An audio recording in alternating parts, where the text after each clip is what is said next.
C'était une épreuve, mais c'est une épreuve qui est à la hauteur des enjeux.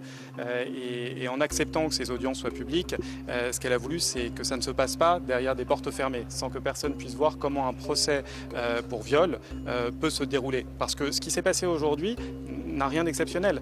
Dans un procès pour viol, il y a des questions qui sont posées, qui sont souvent des questions très difficiles, qui parfois donnent l'impression, comme ça a été le cas aujourd'hui, qu'on fait le procès de la partie civile, mais ça, c'est comme ça que les choses se passent. Et encore une fois, la défense a le droit de poser les questions qu'elle veut. Quand on est victime de faits de nature sexuelle, il ne faut pas avoir peur de déposer plainte, il ne faut pas avoir peur d'aller au bout de ce processus judiciaire, il ne faut pas avoir peur de se confronter à des situations dans lesquelles on va avoir l'impression que c'est le procès de la victime.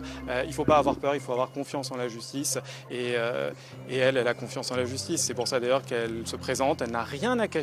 Elle n'a honte de rien du tout, et chaque jour qui se passera et où ce procès continuera, elle viendra autant qu'elle le peut.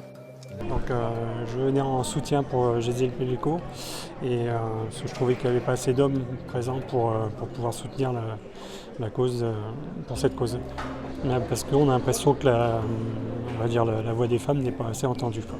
Voilà. Il y a beaucoup de... Moi je suis confronté l'année prochaine parce que j'ai ma fille qui est victime de viol, donc on passe aux assises l'année prochaine, et j'avais envie de soutenir quelque chose qui m'est cher aussi, quoi. Alors, je pense que c'est une femme qui est très forte, mais malheureusement pour elle, je pense que sa vie, elle a volé en éclats il y a 4 ans quand elle a appris ce qu'elle a vécu.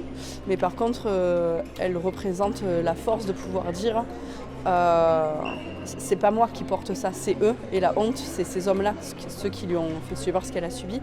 Et donc elle représente la force de pouvoir montrer aux autres femmes que ce procès, il est public parce que la voix des femmes mérite d'être entendue.